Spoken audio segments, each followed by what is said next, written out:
with our casters, where you could ask them a lot of interesting questions, as well as the Unicorns of Love cosplayers from the fan club Love Hurts. They're always here and always cheering their team on.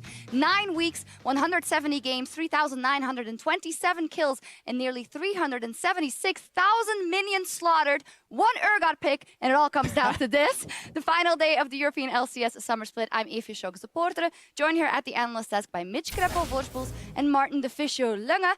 Whew, say something, I'm out of breath. Do you have a personal fan club as well? Yeah, but I used to have one on my stream, but I don't think that name's appropriate for Okay. All right, let's move on. Moving on. With only 1 chance left for teams to gain points in the standings, here is all, or how all of it breaks down, rather. All of the playoff spots have been given away, but the teams can still fight for their seeding in those playoffs. And the bracket, as well as the teams that are locked in promotion tournament already, Origin and Roccat, are also fighting to get or 8th or 9th or 10th, which can be very important down the line. Oh, definitely important. Obviously, promotion tournament coming next week. If you are last place, you already play on the Thursday. You play 1 BO5. If you lose that one, you are out. You can no longer requalify for LCS. So super important, obviously, for both teams. Yep. Still, I'm not expecting Roccat to suddenly pull a 2-0 victory against Giants, and that's why Origin should feel somewhat safe, but at least they gotta go for that win, see if they can move further up the standings. Yep. We also have some possible tiebreakers today. H2K Fnatic for 3rd place.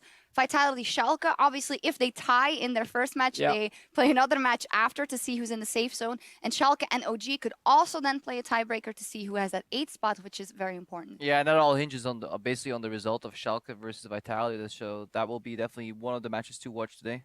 I think it will be the match to watch, honestly. It's super exciting to see 2 teams fighting where one of them will go down and play promotion tournament and one will get the safe spot.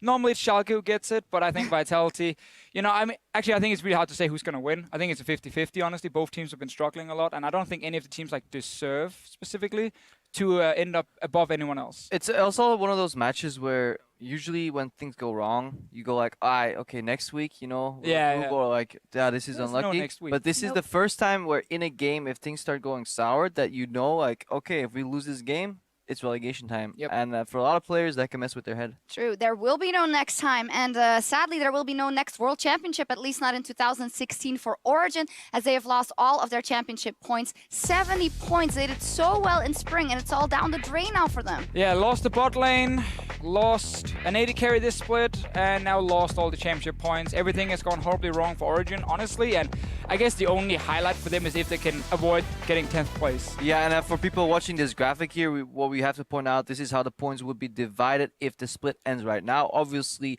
the points get awarded after playoffs, so things can change around. But it does look like if Fnatic does reasonably well in playoffs and G2 end up winning, that they're second in points. Yeah.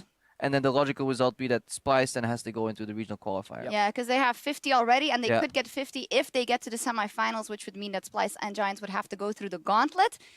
We'll see if that happens. I mean, I think Splice and Giants are okay with that, honestly, even though they've been doing so well this split. Because right now, if you look at the gauntlet setup, Splice will be the strongest team, judging right now. And they will also get like a lot of points, getting a top 4 spot that would be pretty far down the list. Yeah, Splice would get a really good seeding in that gauntlet. I think this is all speculative of how well they do in playoffs, but like under the assumption that they make it to the finals, which I think is honestly very realistic. They'll get a good seeding into the gauntlet. They get so much information from all the teams that played before. The only caveat is then I think they're the only European team that gets a seed 3 into Worlds, which makes me very sad. So I hope that somehow thanks, G2. Splice either make it and win. Well, it wouldn't have mattered. Yeah, actually, we got that seed anyway. But if Splice somehow win the split, then they get a preferential seed. Or if they somehow scrape by points, then at least they get a seed 2 into Worlds, which is much better because I think this team has potential. Yeah, we can discuss a lot about that in the post-game lobby at the end of the day, but we'll see how the dust settles for today as the Giants take on Roccat to start things off in the European LCS arena. And then in the studio, Schalke will be jumping onto the Rift against Vitality. Obviously, we mentioned already, super important match. And we'll close things out with our match of the week, G2 versus Fnatic, which could be very important for 1st and 3rd place. Yeah, definitely. We expect, obviously, Giants to win and then suddenly tie Fnatic on points and then actually have more 2-0 victories, meaning Fnatic needs at least 1 point against G2 to lock 3rd. And if they get 1 point, it means Splice can actually take 1st place. Then G2 will tie them in points, but Splice will have 10 2-0 victories. So interesting. It has so many things going on there. That's all under the assumption that Splice wins their match 2-0. Which we also expect, obviously. But Yes, but of course. Europe has never had any upsets. No. No. Well, Europe, I agree, have had upsets. Splice have not. Splice have actually been so solid and so consistent the last 5 weeks. If they suddenly do not get a 2-0, it's You their own will fault. shave your head. I will not shave my head. I'm not betting all that on Splice. Okay, no direst moment for you. In any case, with the last player of the game point up for grabs today, we want you to weigh in. Tweet at LL Esports with the hashtag EULCS and tell us who is your MVP of the summer split and why, guys. I'm going to say, early on, I'm going to say Trick. Again, I think he's the best jungler we have in Europe, even in NA as well, just combine the both. He can battle with like Rain over there for like the best spot. I think Trick has been fantastic all split long. He's super important for G2 and everything they do. But I want to also look at a team like Splice. I mean, we need to find someone, really standing out there. You can say, okay, this guy actually is a potential MVP as well. Mickey? I mean, Mickey definitely comes into that list, but I think for Splice, their strength has always been that like no guy truly stands out. But I think Mickey as a catalyst for Splice and some of the really key plays that he makes in the mid game is very important. But it's always different members for Splice jumping up. The one caveat there, like the Rainover as the only competitor for Trick, I think jungle spot. Yeah, for jungler, I think Svenskuna is actually doing really well lately, agree. especially in his team fights going in and out, zigzagging there, and Trashy is like improving a lot as a European jungler, so it's getting closer.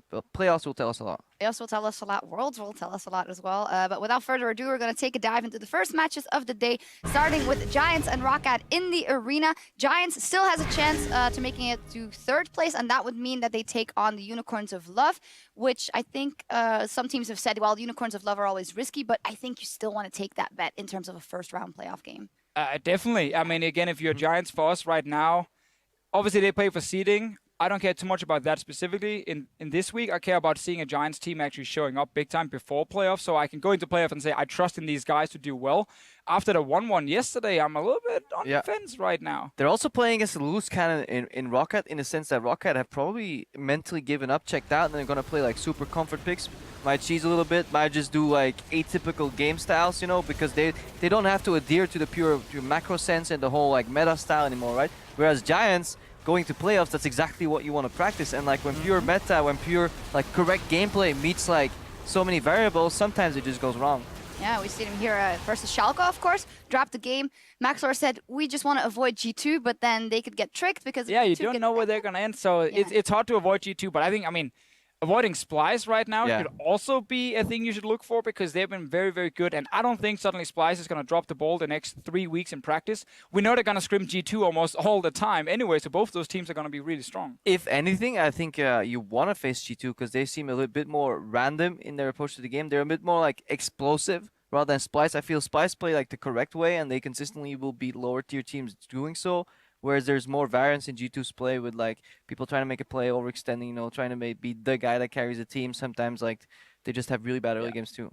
It's all about getting third, so you face Unicorns of Love, which is probably the weakest of the playoff teams, and then get top 4, so you get a lot of points for a gauntlet. Like that's what matters. Yeah, and for Roccat, it's all about seeding in the promotion tournament. Of course, they need to move up in the standings if they want to avoid playing on day 1. Of course, getting a better kind of parkour there is better for them to stay in the LCS. We'll see what happens. But we're going to move over to the first match in the studio. Schalke and Vitality fighting for last-minute points and basically fighting to stay in the LCS. And those are always some... Oh, that was Dutch. Always some of the most exciting matchups for me in the year because this is just straight up duel. Want to stay in the LCS? This is like our version of the Bastard Bowl, Nobody comes out alive, like 7th place teams. At least we have a team that can rival Liquid in a sense of like moniker always that nobody wants. Place. Always 7th place. Schalke and Elements. So if you're a betting man, I mean, sometimes you got to look at the history to predict the future. Schalke likely going to end up 7th. I talked to NukeDuck just before we went live, and he told me that he basically said to Gilius in week 5, I'm going to relegate you. And Gilius was like, no way, they're playing for playoffs and everything. And he just said, today is where the prophecy comes true. NukeDuck, according to himself, is going to beat Schalke and put them down into relegation zone. I'm not so sure. I think it's a 50-50, honestly. Both teams look equally as good. Yeah, and there was a beautiful exchange yesterday on Twitter where you lend a helping hand to Gilius and then gave him a big hug and wished him good luck. I mean, so Gilius was basically complaining a lot about the system, right? About the tiebreaker system. But I am vehemently against that. I mean, if you want to complain about the system, you have an entire split to do so. If you want to blame the system for not making playoffs, right when you just fall out in 7th place, you should blame yourself. If you're not into playoffs in this European split, it's all your fault because the bottom of the pack was so inconsistent. If you just marginally played better, you would have been in playoffs. However, I completely understand his frustration. It is so disappointing to be this close to playoffs, then fall out, then look at 7th place, and maybe even risk of like next week you got to end up in relegation. And this is coming from somebody who spent too much of his time in relegation. But like, you shouldn't have lost 13 games the last 5 weeks if you want to make playoffs. And then, first of all, never complain about teams in playoff not being strong enough because you were not strong enough yourself to get there in the first place. Yeah, he was tweeting that Unicorns of Love were just gonna like insta lose. I'm like, well, if it's that easy to beat them, perhaps you should have been a little bit better and made it into playoffs. It's like when I watched the Euro Cup in Belgium, and that was like, Wales is not going to win anyway. Doesn't matter. We should have won against them. They're still salty. Vitality, this is who they're up against. Schalke 1-1 yesterday against G2. Hey, they got a win against G2. Yep. Albeit G2 maybe didn't put on their best performance, but... No, game 2, I think there was mainly the draft. I really liked the way Vitality approached game 2, especially in a sense of what globals they brought to the exchange, to the party rather, and they had a lot of good just like CC connecting, and then Fiora was always flanking Sven in these fights. It just all came together for Vitality in game 2, and I like that they had like a proactive composition, whereas like, I don't know what G2 was doing. Story of the split for Vitality. Great moment, like, hey, they can play League of Legends. And then 2 weeks in a row, it's just completely gone. They win one game again. Honestly, today's all that matters for Vitality. Show up today, knock out Splice. Schalke, not Splice, they're in top. No, that would be hard. Not mincing words here today. Let's keep it up. I like it. I'm just saying, like, this game is so important. No, it's fine. I'm really, really looking forward to it. I think their globals could actually work against Schalke, because I feel if you I have this image in my head where Nukeduck pops Destiny and just goes to kill Gilios in the jungle. And Get the prophecy. Get the prophecy, and the game is FF. All right, I'm going to cut you guys off because the players are ready and we want to see some games. So we're going to send it inside and load up for the final clashes of the split and meet our casters. I'm excited. Thank you very much, Sharks. I'm Thanks, Trevor Quickshow Henry. This is Andrew Vedius Day, the Welshman, who is happy they won their matchup against Belgium. And we're here to bring you the first series in the studio between Schalke, Nulfia, and Vitality. And ladies and gentlemen, this is the battle for 7th place. Both these teams are looking to secure themselves that safety spot and try to avoid that relegation. Of course, if one team gets a clean 2-0 and 3 points, they lock 7th. They are safe. They can go on vacation until spring next year. If, however, this series is a draw, then that means we will have a tiebreaker game a little bit later today. Right, more League of Legends. More League of Legends, that's what we want. Players are ready for picks and bans. Let's take a closer look at the players who are starting on the left-hand side, the blue side of the stage today. It is Steve, Gilius, Fox, Mr. Ralls, Spratel, and their coach, Nif. And a lot to play for. As we've mentioned, this team Schalke replaced Elements, who have placed 7th place 3 splits in a row. Oh yeah. Well, hopefully they can look to continue that prophecy as they go up against Vitality, who are on the red side of the rift. With Kabashard in the top, Shook in the jungle, Nukeduck in mid, Police on AD carry, his support Kasing, and their coach Daddy Shawns. Yeah, Daddy Shawns. Is this really going to be a thing we say Apparently every single time now? Every single time. He's labeled as it now. He should get on the back of it, it should be Daddy. He should have a like Best Daddy U or something like a cup. But we're about to jump into picks and bans. Nukeduck, the man on your screen right now, he played Twisted Fate yesterday and was against G2, if I recall correctly. Oh, yeah. And had a very good performance. He certainly did. Very aggressive, led the team, and it was a proactive level of play I've not experienced or seen from Vitality in a while. It was nice to see, really, because Nukeduck as a player, I feel, has been one of the constants for Vitality. His performance has been very solid throughout the split, and to be fair to him, the fact that he was able to utilize that Twisted Fate yesterday, setting up for the side lanes as much as he could, getting that early lead that enabled them to just punish a lot of the poor drafting decisions that we saw coming out from G2, enabled them to net themselves the win. And just to take a game off of G2 has to be a big confidence booster moving into today's games. Yeah, I completely agree. And, we actually saw and heard from the players talking about the fact that they were looking forward, we're looking to the Schalke game, saying that now it's just playing for safety. Because it's been quite a disappointing split, I think, for both of these teams. And I'll add a little bit more to that later. Schalke right now, going to start off picks and bans over on the blue side. So Vedius, we're still in 6-14. Yep. We saw a couple of rises yesterday, actually. Schalke tried it and failed against Giants. What else are we expecting as we load up for the first round of bans? Well, we have seen a lot of priority on Shen.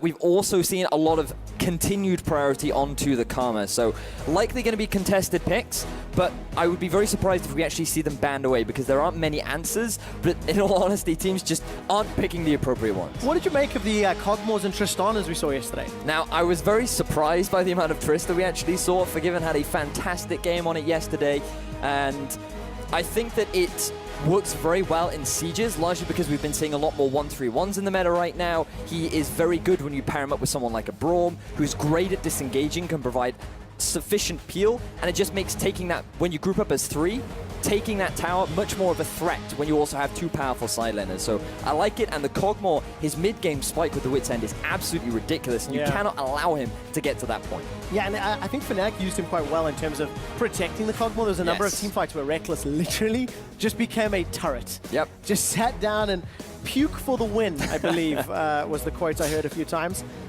In terms of this game, though, Kassadin, Irelia, Gragas, all very targeted bans towards Vitality. Elise, Nidalee, and the Tom Kench towards Schalke. And the Malzahar is still left available. Likely going to be priority. Remember, this is 6.14. He has not received the nerfs yet. Still very powerful. Very few matchups that he does badly into. But TSM actually picked up a very good counter pick recently, which is the Zillion. Can match the wave clear, offers a really good ultimate so that when that single target gets bursted down, you can instantly revive. We haven't been seeing it much in Europe. Hopefully Vitality have adapted and we should see a Zillion or a Karma coming up against this Malzahar. Yeah, Vitality is actually a team that has run Zillion many times in the past as well. So it is something that is part of their playbook. They have pulled out before 3 games this split with Nukeduck. It's also Kasing's favorite champion. As an aside, he hovers it every single game. But in terms of something else that is available, Karma is something that we've seen a whole lot. And traditionally been very highly sought after. Has been first picked in first rotations many times. She has a lot of flexibility, but it looks like Vitality, they're still sticking with the flexibility because the Trundle can be shifted into the support role if you so want to, but you can also keep him up in the top lane. He does very well into champions like the Shen that we were discussing earlier. Gnar is the typical go-to counter pick for that, and that it is something that Steve has regularly gone to. He's got a lot of games on that champion, so I wouldn't be surprised if Steve picks that up here as an answer to the Trundle. It's his most played by a massive margin. Vedius 10 games out of the 34 that they've played this split. His next most played is Trundle at 5. So it is really a comfort pick there for Steve. But we need to see whether or not Kasing takes that Trundle. He's only actually got 1 game played on that support Trundle. Still a lot of options.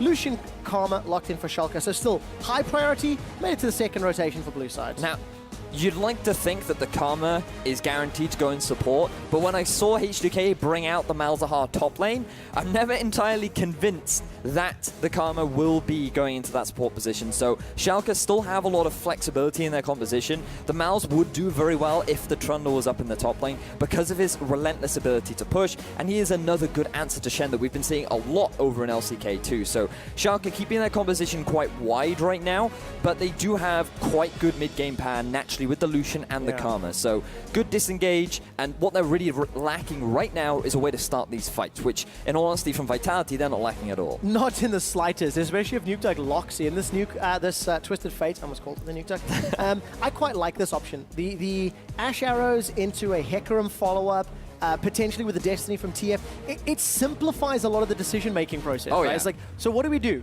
Do you have ulti? Use it. Yes, Did it hit precisely. someone? Use another one. You know, it really just breaks down the game from being incredibly complex to just being find a target, kill him. And against a team like Schalke, who have not been the greatest at playing the map or, you know, playing the side lanes, the options to just punish somebody frequently, I think is a good sign. And the great thing about the Twisted Fate Ash combo is this engage could come from anywhere on the map. You could just be sitting in your lane, farming like nothing happened, and then all of a sudden you get hit in the face by an Ash Arrow, an instant TF ult comes behind you, you have the TP from the Trundle too, and there's this instant collapse from the entire lineup of Vitality when you were just farming away in your lane. So it gives you a number of options, and this is one of the compositions, or this is the composition that Vitality used to dethrone the Kings yesterday. So by taking a game off them, they're basically saying this is a composition that we know works. Yeah. We know that we can run it against strong teams, so let's try and punish Schalke with it and see if we can replicate yesterday's success. All right, replicating yesterday's success in the fight for 7th place. That's what we're looking at. Schalke round out their team composition with a Lee Sin and a Shen. One of the many, many tweets from Gilius yesterday included a "I should have played Shen" with an expletive I'm not going to say on air. I quite like this. It does then answer where the Malzahar is going into that mid lane. Shen into most likely Trundle is what we're expecting. And the traditional Zillion hover. We see this every time. What do you make of Schalke's team comp now that you've seen it? So they do have a pretty solid early game with the Lee Sin. Good pushing power from the Karma. Malzahar's early laning phase typically fairly weak. He can't do that much, but once he hits the level 7 mark, that's really when he can go to a side lane. He can be this constant pushing threat. And overall, it's a bit of a mix and match team because you have a lot of pick potential. You're naturally going for the 1-3-1. With the Karma, you have pretty decent disengage, and when you combine that with the Lee Sin too, you can quite comfortably set up for the 1-3-1, but the ability for Vitality to engage, especially after locking in this Alistar, I think is the big thing that worries me for Schalke, because Vitality, they also have the option of the 1-3-1, but their ability to play around things like the Dragon, like the Baron, is so much stronger. And if they feel that they are in a position to force a fight, they have so many options to do that. As long as they connect, as long as they can, commit to the thing. You see, this is where the Shen comes in a good way. If the Ash Arrow comes out and it's a very long way away, Vitality aren't able to react quickly enough, that Stand United from Shen could be a game changer. It could. It could come in and turn some of those ganks around. So a lot of globals seems to be the pressure of the day. Players have got a few seconds left before they change their summoner spells. Not expecting more than just those 2 teleports. Yeah, you could run the teleport on the Malzahar. Yeah. Largely going for the Ghost, probably as an extra defensive summoner spell because he knows of the amount of engage potential on the side of Vitality. So he's saying, I'm just going to play it safe. I'll mainly be used as wave clear and pushing power. And up against a Twisted Fate, he may struggle a little bit when they end up going in the 1-versus-1 on the side lane, just because it's very difficult to match the sort of pushing power that a Malzahar has. But I think that there's nothing too unconventional. No ignites coming out from either support, so they're playing very much towards that Peel style. We're going to get out exhaust. When that Hecarim comes in, when the Lee Sin comes in, we're going to shut you down so that you can't do too much damage to our backline. Yeah, I'm looking forward to seeing how these teams play out the compositions. We do have a brief pause just as an update at the beginning of the games, just to try and mitigate some of the technical issues we had from yesterday. Our Wizards have found some workarounds. And just to remind you again, for Vitality and for Schalke, this is the battle for 7th. A draw will give us a tiebreaker at the end of Origin versus H2K, which we will be playing in this studio, and the teams will be then playing that later today. Or if one of these squads gets a clean 2-0, they get themselves 7th, they get themselves that safe spot, a guaranteed spot in Spring Split 2017, and an extended break where they can try reset and reflect upon what has actually been a very disappointing split for both teams. And if I was either one of these teams right now, I would want to end the season on a 2-0. End it on a high, because you've had a rough season. You're now going to end in 7th place. Both these teams had promise of making it into playoffs. We thought, Vitality coming into, in spring, they were a super strong team that had, they finished top 3. That's where they were. They were a staple team that we expected them to be a powerhouse. And then they did not perform. They lost Tianan and things started to struggle. And for Schalke, they were on the uprise. They looked good. Especially in the opening few weeks. This is a team that came out swinging and really impressed in the first 3 weeks of LCS. Ladies and gentlemen, jump onto Twitter. Tell us who you think will pick up the first blood in this best of 2. Hashtag S04 win or hashtag VIT win. It's a battle for 7th. It's a battle for safety. It's a battle for their LCS lives. We're loading up onto the Rift for the first game in our last day of the regular season. Ladies and gentlemen, here we go. Vitality versus Schalke. I was a tad early on that one. Thanks, Betty. It's all right, dude. You got my back. I got you, brother. Now then. I really thought I timed it well. I really did. It's okay. So, production here in the studio like to catch us off guard sometimes. Yeah. But trolls. Early game. The possibilities of a lane swap are relatively high for the side of Vitality, simply because the 2-versus-2, is a little bit rough. Ashe, Alistar, the all-in, very powerful once they hit the level 6. But before that, it's very rough. There's a lot of wave throw on the Karma. She's constantly going to be pushing in. She has the range advantage over the Alistar, and typically it's just a very rough lane, especially when you pair that with a Lucian, who's just going to be diving in and basically hitting you in the face as much as he can. So it's a bit of a rough 2 versus 2 for the bottom lane of Vitality, but it looks like for the time being that standard lanes are going to be what we get, which is in favor of Cabo because he can put a lot of pressure down onto the Shen and he can get a lot of free farm early game. So in theory, Cabo should do well top, and Ralls and Sprotle should do well bottom, at least for the opening few levels. So let's track whether or not the teams can pick up any sort of big advantage. Mid will be a farm fest. Yeah, I mean, potentially, right? But depending on which lane can have a bigger advantage, it could be important, especially if Steve is unable to stand United away. Let's assume Cabo does well and gets ahead. That could be a way to shut down that global pressure. Early rush here from Police and Kasing trying to push the wave down as quickly as possible. And a good mantra Q there from Sprotle. Yeah, this is pretty much what Sprottle's going to continue to do. Move up very aggressively in the lane. A level 1 Alistar is not going to be able to trade back. At level 2, he can be a little bit aggressive, but once he commits, he then has no way to get out. So that's typically what you're going to see. They're going to get pushed under their turret. They try to go for the early shove, it didn't work out. And in the top lane, Cabochard on this Trundle. Early game, I mean, it depends on how well you can play around the Spirit's Refuge if you're the Shen, because he will just negate all basic attacks. Yeah. And as long as you can play around that as the Trundle, you should be fine. But then it's about playing around that ability. Okay, so when do these junglers get involved? We know that a Hecarim is a pretty sort of like make or break champion, you know, feast or famine. He either gets super far ahead or he doesn't offer a whole lot. Whereas Gilius on this Lee Sin, we know the viability. Lee Sin can do lots, especially in the early game. Has a lot of utility in the mid to late game with that kick. But we, in theory, expect Gilius to have more of an impact early. Well, you say that, but yesterday, Jankos brought out the Hecarim, and he was just constantly aggressive as we see a bit of aggression down the bottom lane. Oh, a lot of trade. Kasing getting chunked down. Ralls hasn't eaten the cookie just yet. Luckily for Kasing, there is some regen within his kit once he decides to skill that Triumphant Roar. Not there yet. But again, this is what we're anticipating. The range support into melee support, bullying Kasing around. We need to see how much CS Police offers. And looking at the minimap, exactly as expected, Cabo is shoving Steve in. Sing wants to challenge, but Gilius is going to smite away the Gromp. So just watching. This was actually quite smart from Kasing. He was wary of the fact that a potential dive was coming in. Obviously, it's very early on, but because Police and Kasing had taken a lot of damage, he just wanted to get a bit of vision in his half of the jungle to say, okay, let's see if Gilius is looking for a very early dive. We know that Lee Sin has a lot of early game damage, and so we're just going to mitigate that. He does get spotted out. Gilius decides not to go for anything too aggressive. It's just going to steal away the camp, and because he gets spotted on that side of the map, Shook is doing exactly the same on the opposite half. So he's going to steal away Gilius' blue, and Kasing, again, being a bit aggressive where he can. Yeah, but look at the CS differences here. Kasing's trying to trade, but his ADC, Police, 18 to 29.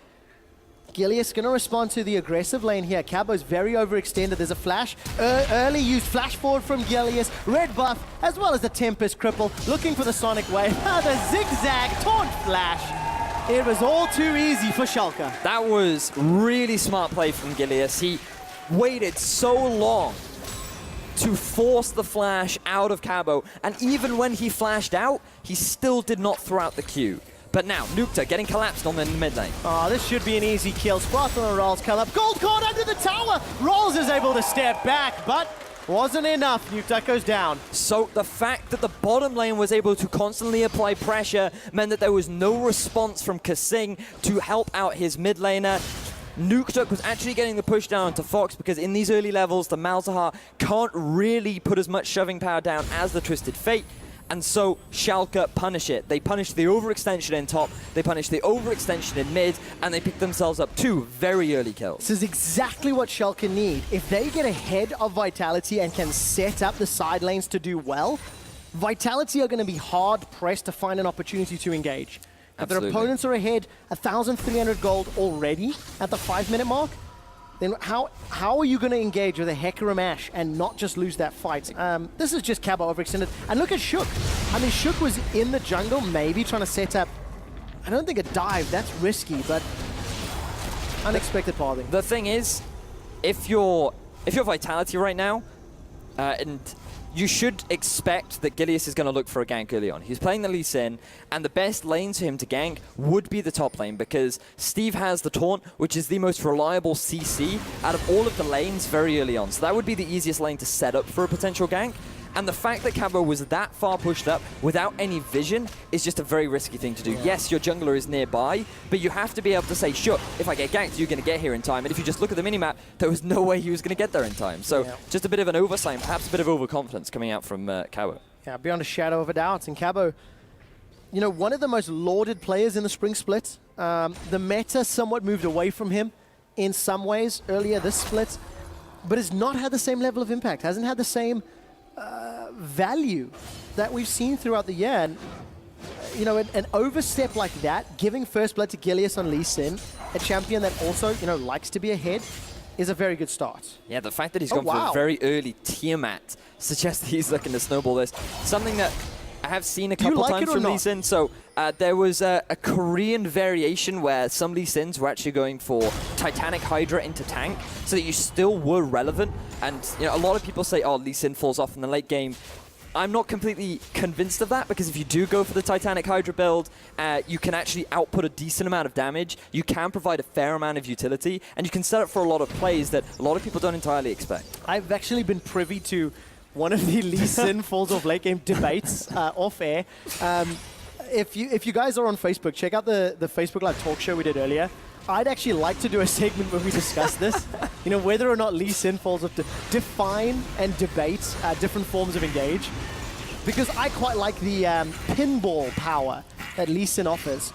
Just quickly before we move on, Vitality in the head, in the lead in terms of the vote, 58%, not the most convincing. But they're down about 1,000 gold. Farming relatively well, though, despite giving up 2 early kills. Yeah. So Vitality, they still have a pretty good scaling composition. Ashe will eventually outscale the Lucian. It's a tough one to say whether or not Twisted Fate would necessarily outscale a Malzahar, because they do both, different things. Yeah, right? they do very different things. They're not quite the same sort of champion. Because Malz is about getting on the front line. But look at Gilius, looking for a bit of an invade. I think the fact that NukeDuck has got the Twisted Fate opens up more mid-game options in terms of side lanes. Oh, definitely. And I think that's something that Vitality can be good with. Hawkshot should spot Gilius, I believe. A couple of pings coming up from Vitality, and Gilius isn't done on the invade. So this is really smart from Gilius. This was something we saw him do very early on, where he was stealing away the camps from Vitality's half of the jungle, because Spraddle and Rallas are constantly shoving in Police and Kasig, and he's doing it once again here. He's stealing away the blue because he knows if Shook comes around the corner, my bottom lane is going to get there so much faster than their bottom lane is. And this is allowing him to be as aggressive as he wants, and I think this very much fits his playstyle. Definitely does. Need to see it can contribute to more of a lead. Cabo actually teleported to lane after giving up that death earlier, is even on CS because of it. NukeDuck has also returned to lane after giving up a kill, also even on CS. So this is a good sign for Vitality. Despite the fact they're down 1,000 gold, we're hitting 10 minutes. Their laners are not massively far behind. It's about 300 gold in the top lane in favor of Schalke, thanks to Twisted Fate's passive. NukeDuck is actually ahead, 300 gold. Twisted Fate. Yeah, hoarding all the gold. Yep. What a cheater. Unfair battlegrounds. And even Police, who was struggling with CS, you know, for the first 6 levels. Now that Ashe Arrow plus Alistair combo's there, has evened it out. It's also because of the roam that happened early on. Yeah. Remember the Rallas and Spraddle did go to the mid lane, so that gave a small window for Vitality to close the gap. There is a big minion wave now moving towards Rallas, so there's still about a wave or 2 in favor of Rallas and Spraddle. But as you rightly said, you can see now Rallas and Spraddle, every time they get up to the tower, they are backing away. They're saying, okay, we are very aware of that level 6 all-in potential, especially when there's this Destiny to just chime in and help out. And the potential of an onslaught of shadows that could also come from, you know, half a screen away to a full screen away. So there's a lot of options. I want to see where Gilius goes with this item build. I'm very interested, because earlier we talked about the champion of Hecarim being a sort of feast or famine type champion, but Gilius as a player is also that type. We'll expand that in a second. Kasing, Unbreakable Will, is being used, a full channel on the culling. Ashe Arrow comes down and actually tags Ralls. Oh, that was quite good. but I think very important, it's breathing room, right? It's windows of opportunity that now Vitality cannot use because both the ultimates have been blown. Yep. Bit of a love tap even from Police. Is just going to shy away Rales from killing his support. But I want to touch back on this items that you were mentioning earlier, Quick Shot, because this is actually really interesting from Shook. Something that we've been seeing a lot from Hecarims recently is the instant rush Trinity Force. We saw it from Yankos, we've seen it from Move, where they just, as quickly as possible, try to get that Trinity Force item because it's such a big spike for the Hecarim that they will even just completely ignore their jungle item until come the, like, 12 to 15 minute mark. And it looks like Shook, he's actually taking a different route where he's prioritizing being that tanky frontliner. And that to me suggests that he feels there's enough damage with Cabo, Nuke, and Police that he can just be this engager that is basically just there to soak up damage, provide utility, and allow the rest of his team to really be the main facilitators of turning the fight in their favor. I quite like that thought process. Gilius, with the help of Spratle, he's going to scare Nuke from the mid lane. Shook and Cabo, they're going to go toe-to-toe with the Rift Herald, so this will be picked up by Cabo, further influencing the pressure he can have in the top lane. But look how much damage that tower has taken. We're 12 minutes in. Nuke is at risk of losing his outer turret. Fox, on the other hand, has barely been touched. A lot of this has just come from the bottom and mid lane. It's the fact that, you know, we keep echoing it, the fact that Schalke has the stronger 2 versus 2. They're constantly shoving in Kissing and Police. Now Kissing. That looked a little weird, the rubber banding. It's allowing Sprawl to roam around the map as much as he wants. So he's pairing up with Gilius, and something that we've criticized Gilius a lot for in the past was the fact that he was invading and just getting caught out. He was giving away free kills. And this adaptation where he's moving with Spraddle means that that doesn't happen as much. Okay, look at all the vision Schalke have set up. I'm going to make a bold prediction here, Vedius. Dragon is the target, but maybe Schalke are not going to get a chance. Teleport from Cabo. Here comes Kasing. Gilius will get the stand united, and Fox is now the target. He's making his way out of dodge. The rest of Vitality, onslaught of shadows. Gilius is 150, but he gets away. This has become messy. Look at Police on the back line. Malefic Visions are tagging him down. The culling, not going to kill anybody. Nobody has died. Fox is running out of mana. He's got no summoners. He needs the speed boost from Spratle. Spratle's still got mana to play with. Why did you nether grasp? The sacrificial lamb. Vitality get their first kill and turn back to Dragon. Fox went for the staring contest and lost at the very end right there. It was all a matter of Vitality knowing that they had the hard engage. They realized that their early game was being pushed around. Vitality said, we have had enough. Let's force a fight. We know we can win the 5 versus 5. They do it, they get the kill, and they get themselves the dragon. Look at this preemptive teleport coming out from Cabo. He knows that he can get the collapse down onto Fox. The fact that 2 of the tanky members take a brunt of the damage initially is great for Vitality. This instantly splits up Schalke, Fox and Rales on the bottom half of the map, and Gilius now is forced away. Schalke are still trying to force an engage, but there's no frontline left available to you, so you're left to the rest of Vitality to clean up the fight. Fox, he tries to do what he can to get some kind of return, but it just isn't enough, and Vitality pick themselves up their first kill of the game. All right, nicely done by Vitality. We cut to a live shot of Nuke. Got himself a kill. He was the one that secured it. And the Dragon for Vitality, but they might still fall behind a little bit more in gold. 3-man stack up top. Ash Arrow will manage to tag Spratle. Destiny's coming in. Vitality on. Done. Gold card onto Spratle. The tower still stands, and that is the power of Vitality's composition. This was the engage we talked about, Quickshot, at the very start of the game. You can be engaged on from literally anywhere on the map because you have the global Ash Arrow, because you have the Destiny to join in these fights. It becomes so difficult for Schalke to just set up for these sieges if you are not prepared for that collapse. It becomes incredibly unforgiving when they're not ready for it. Gilius wants to get some revenge, actually follows the Lee Sin Q in. The resonating strike at Culling will drop down Cabo, but Cabo's getting healed up from his subjugate. And the rest of Schalke trying to control the lanes. Look at Steve. He's pushing down in the bottom lane, has access to level 11. So got that second rank in Stand United, and that will be available in about 15 seconds. So Steve moving to the bottom half of the map, punishing the fact that Cabo had already gone top. He didn't have his teleport available. Now Rales pops the Ghost Blades. Good damage onto Police. That tower's dropping low. If Schalke just put a breath of fresh air. Oh, Nuke's dead. Stacking the CC ever so slightly, but it doesn't matter. There's more than enough damage to pick it up. Good collapse from Schalke to punish Nuke, who Was not expecting Steve to come out from the bushes, but hey, he is a ninja. You should always be prepared for the unseen. Look at all the vision. Vitality are so invested in the left-hand quadrant of Schalke's jungle by that blue buff. There was no vision to speak of. Teleport actually coming up to the top lane. Steve wants to jump on the tower. That may have been to save Mr. R's life.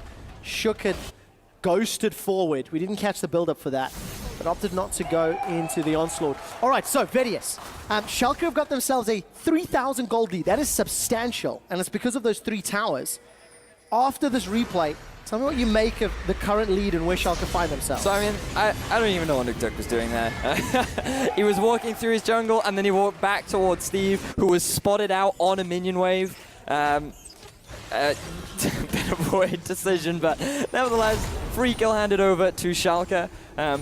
But yes, this is something that we should go back to because Fox picked up the tower in the mid lane.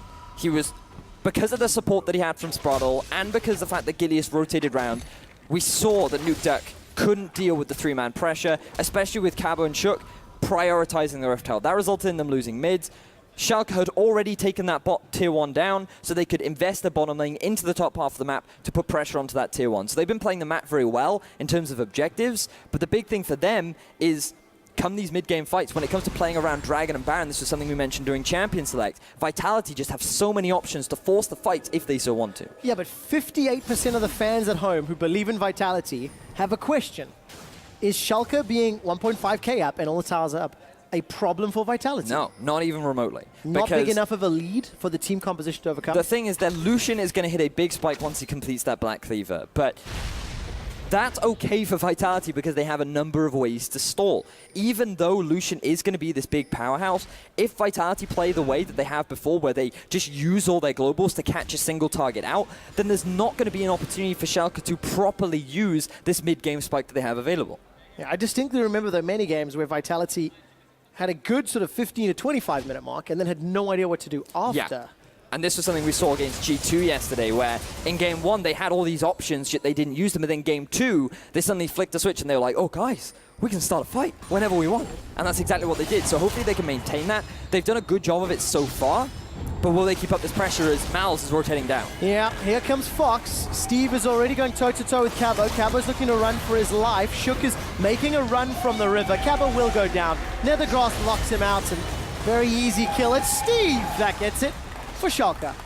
I think that's actually alright giving the kill over to Steve, because the Shen, if he does get ahead in the 1 versus 1, he can be actually a big kill threat for Cabo, largely depending on how Cabo is further punished. He's sitting at 0 and 2 right now. He's already fallen behind in experience, and now Schalke picking up that kill are actually looking to take some pressure down onto this tier 2 in the bottom lane. Schalke are playing the map significantly better than Vitality at this point. We're approaching 20 minutes. Inner turret is potentially under pressure, but more importantly, I think Mountain Drake number 2, Schalke have to secure this one. You don't want to give over 2 Mountain Dragons to Vitality and give them the opportunity to either push towers or even Baron as this game plays out. So Cabo is returning back to the top half of the map. He has his teleport available. I think this is all right because he can look to try and take that tier 1. Steve is going to answer though, so Vitality won't be able to pick up that extra tier 1 turret, but they are going to look to put more focus on this dragon. I think Schalke, they want to put a bigger fight for this one. All right, we'll find out. Time's running out. The Dragon down 2,500. Here comes Gilius. Sonic Wave could land. Teleport being channeled by Cabo. They've stopped the Dragon. They've booted Steve away. The fight breaks out and Police is already dead. Fox takes him out. The Malefic Visions, they're spreading. That's a double kill. Onslaught of Shadows will at least allow Shook to escape. And the rest of Schalke, they challenged and won. There's pings on Baron, but the rest of the team, wow, they might be committing for this. They're making a play for Baron. Oh, Spraddle though, he could get collapsed on by NukDuck right now. Okay, that's an oopsie. Flash over the wall. Good interrupt. Follow-up flash from NukDuck. Gold card goes out. Oh, I thought Spraddle may have pulled some wizardry, and thanks to Spraddle getting caught, the rest of Schalke, they peel back for Dragon. I think that's the safer, smarter option. Yeah, they wanted to potentially go for something a little bit riskier, but they are just going to backtrack over towards this Dragon, and what a great fight for Schalke. The big difference in this fight to the previous one is Schalke were much better in their setup. They were the ones to instigate. And Vitality are trying to secure themselves the Dragon. They think a steal is going to come in, but Gilius, fantastic kick onto Police, allows Fox to get the ultimate down, and they can quickly shut down one of the big damage dealers of Vitality. I criticized Schalke earlier on, saying that they wouldn't be allowed to have this opportunity to force the mid-game fight, but I was definitely wrong in the sense that Schalke, they just saw the opportunity to punish Police, and they do just that. Also, keep in mind, the reason that was possible, Vitality had committed themselves to a choke point. Yes, they had opted into the Dragon, which then allowed, I think Steve got a 3-man taunt, even though, yes, he was kicked away. The rest of Vitality still stayed perfectly lined up and just got locked down by a great Shadow Dash. Taking a look really quick at some of the itemization here. Still just the Tiamat as well as Cinderhulk for Gilius. Deadman's Plate picked up for Steve. There's a lot of physical damage actually coming up from Vitality. So I like this from Steve. He's going to be looking to lock down either Cabo or really Police in these team fights. And Vitality may get their hands on at least more damage onto the mid-outer turret, but still behind, still trailing. And it's Schalke who feel like they're in control of the game. Yes, it definitely feels like they're playing the map much better right now. They took advantage of the fact that they had the strong laners early on. They picked themselves up a lot of early turrets, but Vitality... Why are you here, Spratel? The shields are massive. Police is already taken down. Fox came in from behind. The exhaust is just a tad late. They've traded support for ADC. Now Nukeduck is running for his life. Got gold cards and Ghost will be up in a few seconds. Good interrupt by Kasing. There's no unbreakable will. Flashes out of the Call of the Void before the silence connects. Fox continues to move forward and Wildcards will tag him. They trade 1-for-1, but for support for ADC and potentially damage on tower, Schalke again come out ahead. That was a really good flank from Fox. Again, shutting down Police and taking down one of the big damage dealers on the side of Vitality. Keeping this Ashe down is so integral to Schalke's success in these team fights. Shook was very aggressive onto the support and jungler of Schalke. They thought that they had caught them out of position, but it was in fact Schalke that were lying in wait, ready to turn this play around. Look at the positioning of the Malzahar. He is just ready to walk around, coming from the flank, because Vitality, they are just... There's nothing they can do. They get collapsed on from two sides. Vitality try to come in. There's no teleport on the Trundle. 5 versus 4. There is very little that Vitality can do to turn this fight so heavily in their favor. Yeah, and such big shields. I mean, the Stand United from Shen, Safeguard from Lee Sin, into a Mantra E. Vitality needed to burn through 2 times Spratel's HP and didn't have enough damage to burst him down twice. And it's interesting that you mentioned the shields, because this is patch 6.14. This is where Lee Sin has actually had a bit of a buff to his shield.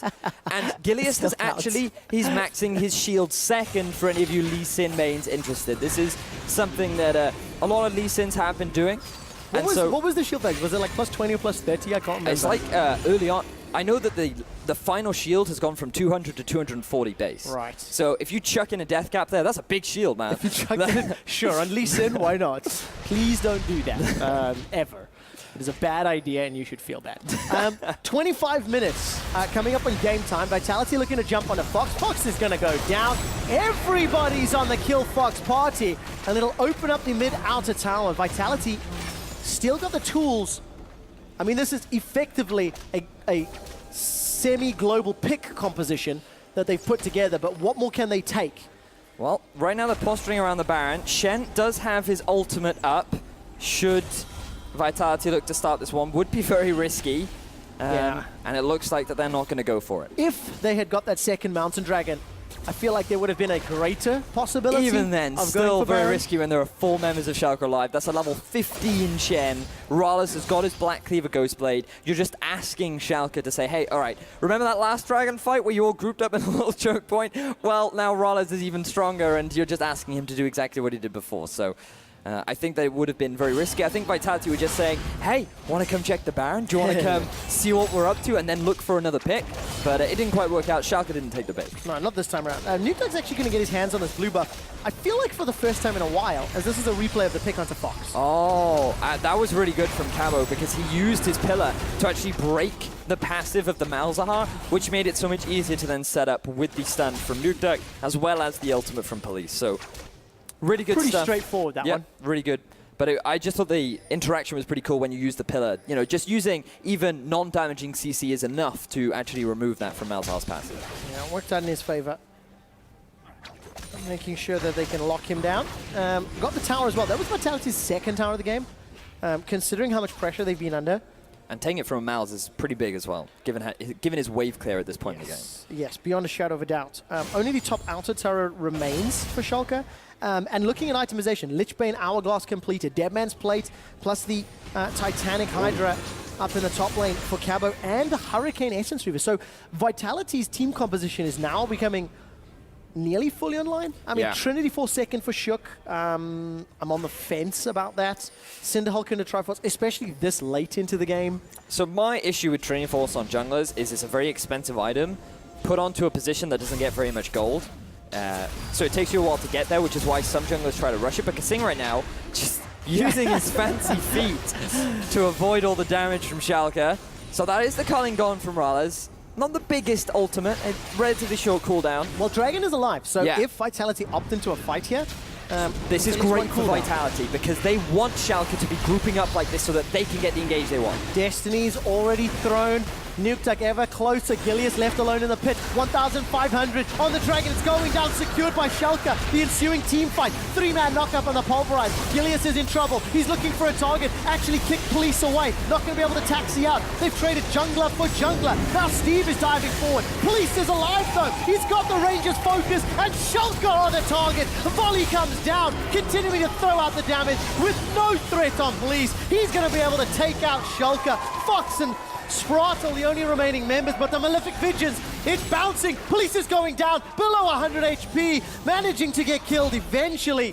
The poison not spreading further, and on the back end, Schalke get themselves 2. So the biggest difference in this fight to the one prior where Schalke came out on top was that Gilius failed his ultimate. This is one of the biggest high-risk, high-reward plays of Lee Sin, where if you get that kick, you win the team fight. If you fail it, then it can go horribly wrong. And the fact that Police was allowed to survive meant that Vitality could get the team fight win, and they might just get the Baron quick shot. Starting to rush it down. Spartle's going to try and interfere. The Mantra Q not going to land damage. Baron's going down. Spratle is donated, and Shook secures Baron. And a bonus kill. Vitality, +3 Clay, plus Baron. They're in control. Nay, Spratle, thou shalt not have this Baron. I shall secure it. And now let's have a quick look back as to how this fight unfolded. Keep your eyes on Gilius. Kasing does a good job of zoning away, and then a great flash from Police to avoid that engage. Fool me once, shame on me. Fool me twice, shame on you. Police is able to get out of there, and then he's just constantly dealing damage on the backline. Really good headbutt pulverize once again from Kasing.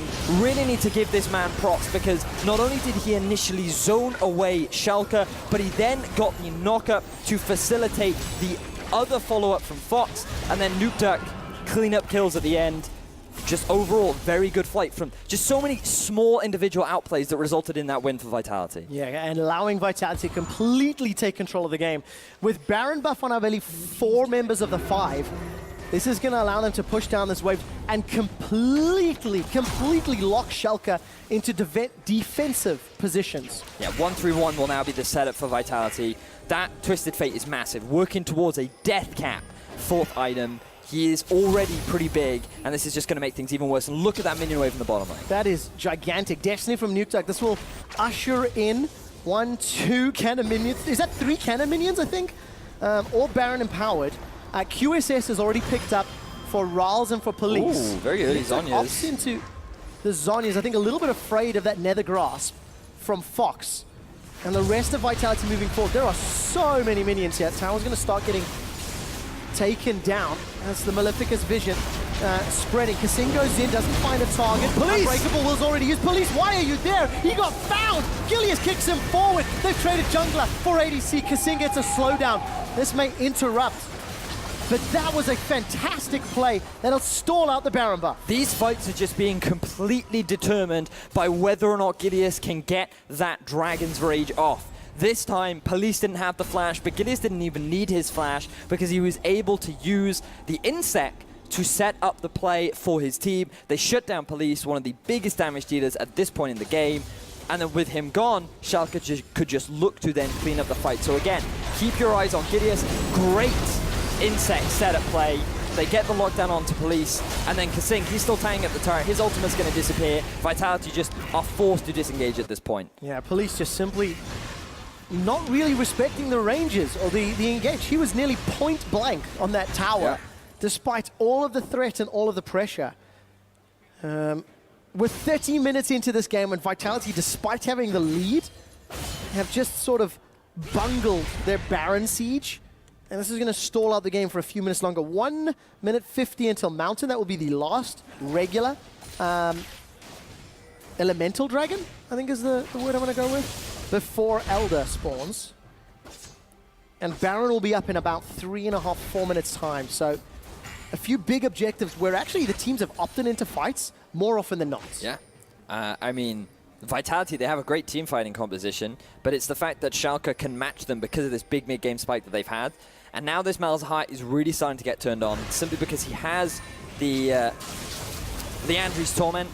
Forgot the name of that for a second, but Cabochard now going in for a flank. All right, let's take a look. Shook's all the way forward. That Trinity Force doing wonders, buddy. Spreading the Malefic Visions. Now it's on Kasing. Cabo gets tagged by Netherdrals, gets taunted by Shadow Dash. A gold card defensive from Nuketuck as the Ash Arrow does nothing to stop Schalke. A re-engage onto Gilius. Vitality fancy one. Sparkle goes down in the back line as Kasing. He will get dropped. The Visions should be spreading. Gilius under tower. Gets taken down. Steve not going to find a taunt. Police, you've shot the volley the wrong way around, friend. That's a shutdown kill to Nuketuck, and Vitality lose 4. Vitality tried too hard to force a fight that was not in their favor.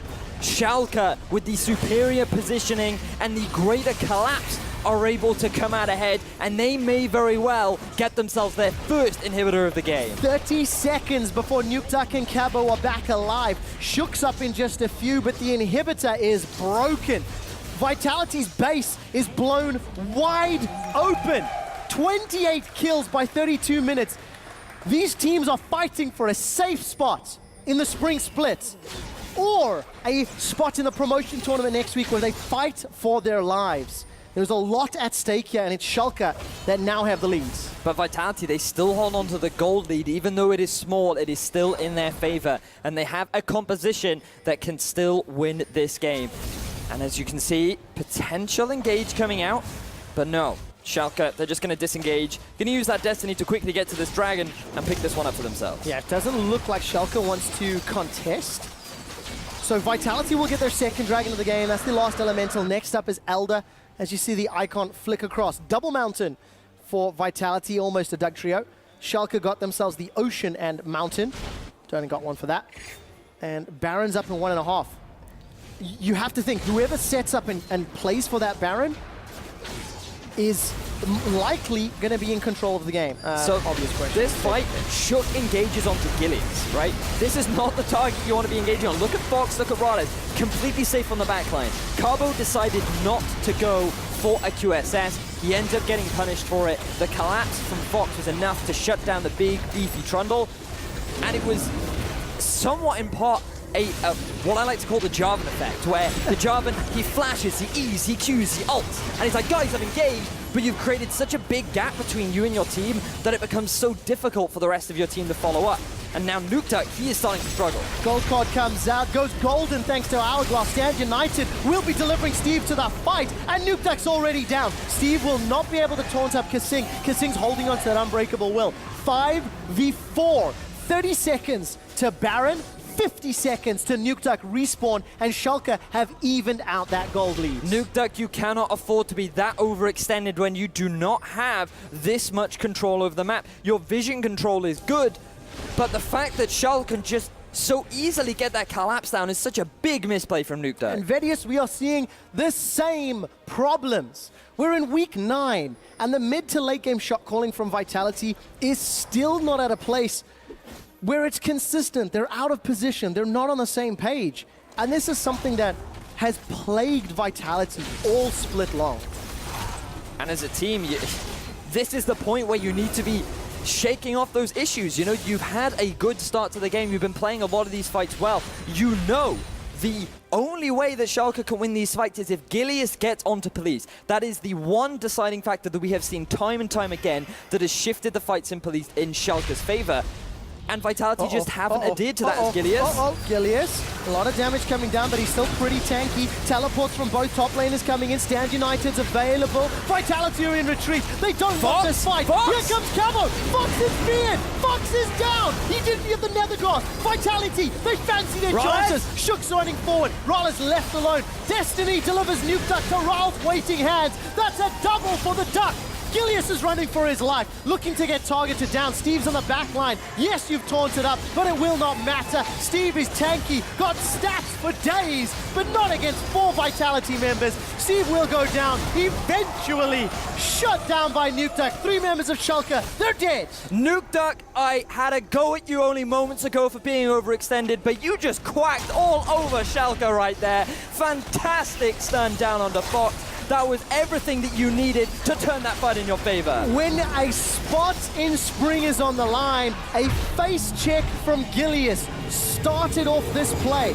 Vitality get their second Baron of their game, and there's a replay. So look at this, Gilius, he walks into the bush. The arrow from Police is not good because it hits onto Fox, it doesn't stun anyone. But now Fox, he feels confident. He oversteps, gets separated by the pillar from his team, and then the stun from Nuke Duck just shuts him down. Spraddle, he's not even in this fight. Rales is also then cut off from his team. The destiny from Nuke Duck seals the fate of Rales, and then it's just a matter of cleanup for the rest of Vitality. Steve takes a while to shut down. He does what he can, but it just isn't enough.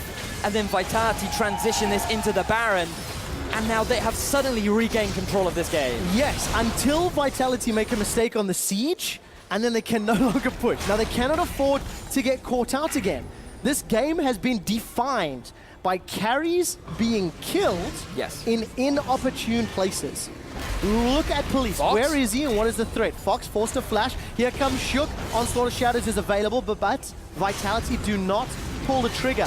They deliver Destiny. Nuke Duck comes in from behind. Gold card onto Steve. Towers being focused by Shook. And the rest of Vitality, they're going to usher the minions into the inhibitor turret. Still down in towers. 4 to 5 at Vitality, peeling back to mid. So that's actually a lot of globals used for the side of Vitality. Teleport unavailable for Cabo, the Destiny unavailable for Nuke Duck, but given it's late into the game, the cooldown is going to be pretty quick, so they're just grouping up as mid and forcing this tower. Steve's on the front line, Tower's already taken down. Vitality doing much better with a buff this time around. Deathcap, Lichbane, Hourglass completed for Nuke Duck.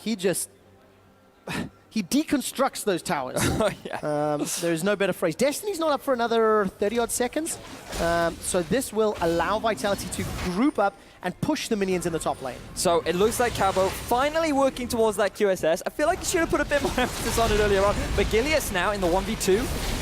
Yeah, Gilius is going to kick back Cabo. Not really the greatest target. There's no damage here for either Vitality or Schalke. Most of them are moved away. The rest of Vitality, though, they're going to group up on the bottom in Hip Turret. They're looking to break open the base. Yeah, I mean, it's 3 members to 2. Nuke Duck is so good at taking these turrets. But now, the rest of Schalke, their focus is being split. You've got a 2-3 setup coming out from Vitality. Cabo doesn't have the teleport, so Shook is just hanging with him. And Nuke Duck, now this is the 1-through-1 that we're so used to seeing. Yeah, I'm going to say it's a 2-1-2 for the time being. Nuke Duck uses the Destiny just for vision. Base is opened up. Schalke have got no doors. The Ash Arrow connects on a Spraddle. Kasing decides not to taxi forward. That was an opportunistic arrow, but it buys some time. Nuke Duck is going to get haunted up under the tower. Doesn't really matter. Kasing on the front line. Shook with a devastating charge. Nethergrass not going to get used yet. Shook defensively uses that onslaught. Baron will be timing out shortly, but Vitality, they've broken down the doors. That's important. Gold card into Gilius. Follow Police. Police is looking forward. Gets knocked up like a pinball. Gilius goes down. GA is going to bring him back to life, buying some additional time. Police goes forward. Look at Fox. Fox is down. Police still has HP to work with. Chasing down Steve. It's a double kill for Nuke Duck. It's another kill for Shook. Vitality have got 3, and they've got 2 exposed inhibitors. Vitality, they found the final fight that they needed. They have the damage, and they are looking to take game 1 of this best of 2. The minions are conga lining their way in. Baron has just worn off, but it's a 5v2. The Nexus Tower is dropping so incredibly quickly. Vitality, it has been chaotic. It has been back and forth, but they are 1 foot closer to the safe spot and to spring 2017. Congratulations, Vitality. But we cannot give them that much praise, because this was a very back and forth game, Quickshot. This was not a game where Vitality had full control throughout. There were throws from Vitality, there were throws from Schalke, and there were just so many misplays from either side that, in all honesty, that still could have gone either way. The early game was defined by Schalke getting ahead on the towers. They pushed those lanes so incredibly well, Vitality didn't have an answer. But Vitality found a couple of kills. They kept themselves relevant. And then it was just a matter of which carry was killed first. Yep. Whether the carry was out of position or whether a team proactively forced an error. Yep. Either way, messy, but chaotic and exciting to watch. Yeah, definitely exciting. We saw a lot of crazy stuff happen. Nukeduck went absolutely crazy in that game. 13-4-6 was his final Twisted Fate score. We said yesterday that it was a champion that he made a lot of use of in the game against G2. And even though he was part of the slip-ups from the side of Vitality, he was also a lot of the reasons as to why they were able to get a lot of the kills that they did. You can have a great debate between the Gilius versus Shook impact, because I think Gilius had a good number of kicks. He found targets. Definitely, yeah. But we didn't really feel, it wasn't like game-changing, right? It stalled things, it saved some time. Shook, the itemization, I liked some of the tankiness, but the Trinity Force he was too squishy on the front line too frequently. It was an exciting game. We still have more games to come. Absolutely. And now Vitality, they want to look to try and close this series out. They really, really do. They've got their first shot fired in that battle for 7th place over Schalke 04. Let's head over to the analyst desk to take a close look at just how they did it. Dankeschön, Trevor. We have a lot to talk about. You guys got a lot of replays because there were some very interesting fights and one interesting throw. However, let's start at the beginning. Many interesting throws. Yeah. Many not so interesting throws as well. And one of those started in picks and bans. Malzahar open, not choosing to ban it from the side of Vitality. I mean, they won in the end, for sure. Sure, yeah. I just think they made it much harder for themselves. I do not understand banning Tam Kench and giving Malzahar first pick. Almost no matter what you're looking to get in the first rotation, all they got in the first rotation was a Trundle. Giving a Malzahar away by banning Tam Kench. I don't like it, but at the same time, they clearly felt like they could play this pick composition against it, like Ash Volley to remove the passive and arrow him in the face. You know, I can see it. Or Ash Arrow, the passive. Yeah, that's another one. But like, the problem I have with this game is like they're playing a certain comp, and you think they're drafting for a certain comp, but then they get in the game and they don't play the comp.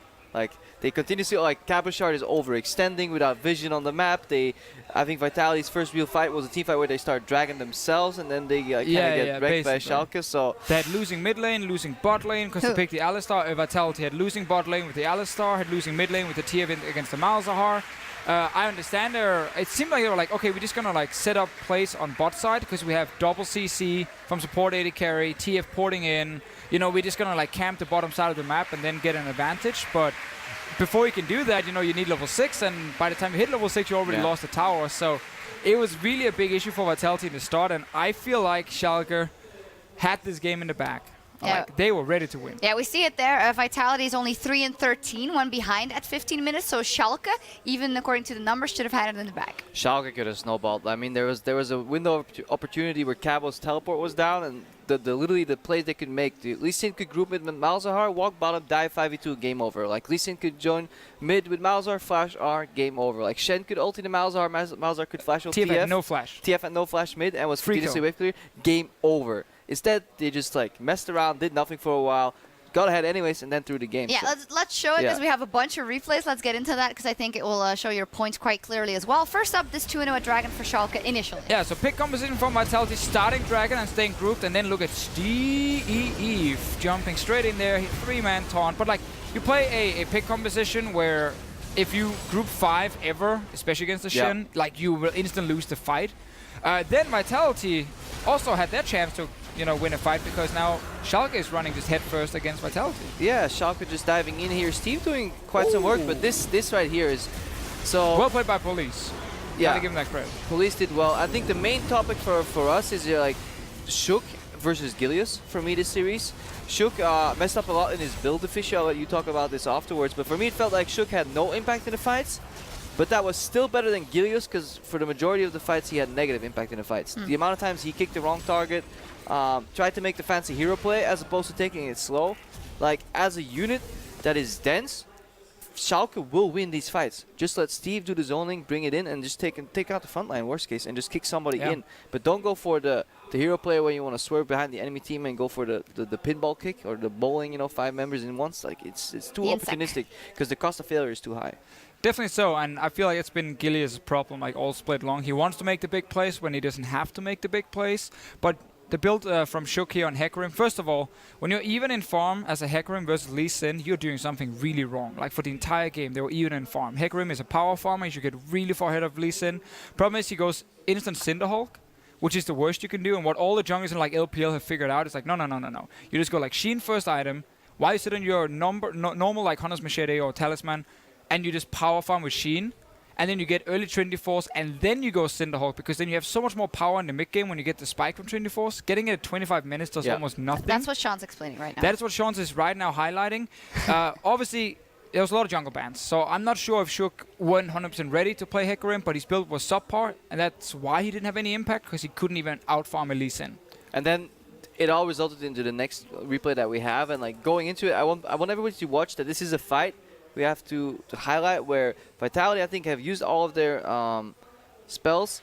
The fight starts with the arrow hitting Malzahar passive. So arrow is completely wasted, and yet somehow Vitality win it. And one of the main reasons is how Schalke is brute forcing this as reactionary play when Karma isn't even there. Yeah, and Steve came in very late with the TP as well. So your front line of Lucian, Malzahar, Lee Sin rushes forward with no tank, no support.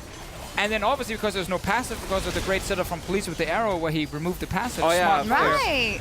Malzahar overextends. Again, remember guys, Shen is behind him and Karma is way behind. And obviously Vitality turns it around, wins the fight, takes the Baron. So this was a game where we had so many team fights, and every time I felt like you could just pinpoint multiple mistakes from the losing team of the team fight. And then it turned, and then it turned, and now they got Baron, and they won the game. Well, there was something else though. Yeah, and for me, it's just like before we jump to the last replay, it's so symptomatic, especially for Schalke, that like and these other teams, I feel they don't take their compositions into account. Like once the late or the mid to late game starts, they just play panic mode. They're like, okay, team fight, let's fight our way out, full solo queue style. Fight is started, therefore we must be able to win it. Fox just keeps walking in and he gets its turn on. And it's just so disappointing to see that they just don't take it slow, look at what's possible. This game really reminded me of like Immortals versus TSM, if you guys watched it, where Immortals, basically what they do every game is they start 5-man team fighting. Doesn't matter composition, they just start running in, start 5-man team fighting. Both teams did the same here, and then you get these really inconsistent fights where then you win, then now you win, then you win, and it's really sloppy to look at, and it needs to be much better. Well, in the end, Vitality won, and Nukduk, player of the game. Yep.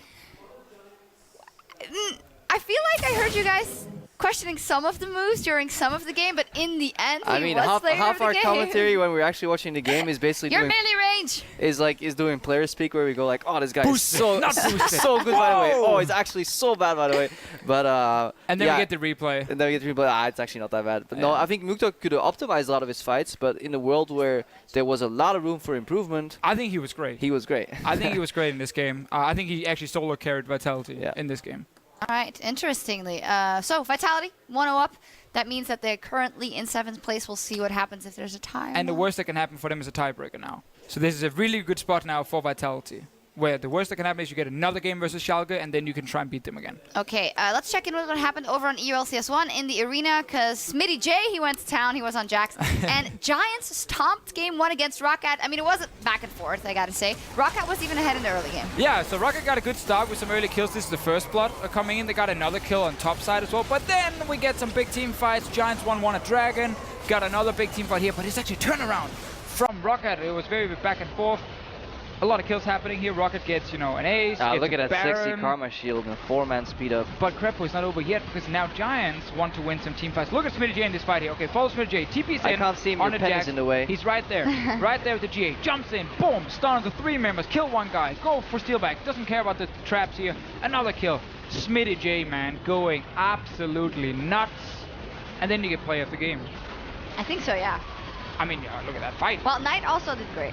Knight also did great. Maxwell actually also had a good game on Gragas. He really likes to play Yeah, it. blah, blah, blah. Caster stuff, everyone did great, but one of them is the best. I only highlighted 3 players right there. I just There's wanna 2 more. keep going with the Holy Trinity, as always. No, actually, bot lane is still fine. I have to set it every time, otherwise... I wonder if they feel terrible. I actually asked Max Laura, and they're fine with it, so you... Of course they're fine with it. I'm praising half the team, you know, they love it.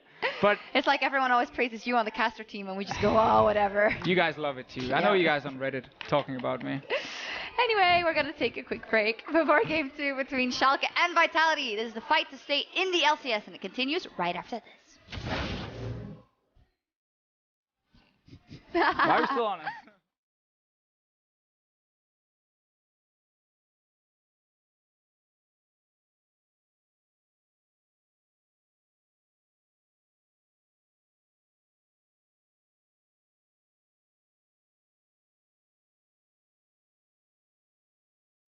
The fight breaks out and Police is already dead. Fox takes him out. The Malefic Visions, they're spreading. That's a double kill. He's got the Rangers focus and Schalke are the target. The volley comes down, continuing to throw out the damage with no threat on Police. He's going to be able to take out Schalke. Vision should be spreading. Gilius under tower, gets taken down. Steve not going to find a taunt. Police, you've shot the volley the wrong way around, friend. That's a shutdown kill to Nuke. Vitality are in retreat. They don't want this fight. Here comes Camo. Fox is feared. Fox is down. He didn't give the Nether God. He's going to bring him back to life, buying some additional time. Police goes forward. Look at Fox. Fox is down. Police still has HP to work with. Chasing down Steve. It's a double kill for Nuke. It's another kill for Shook. Vitality have got 3, and they've got 2 exposed inhibit.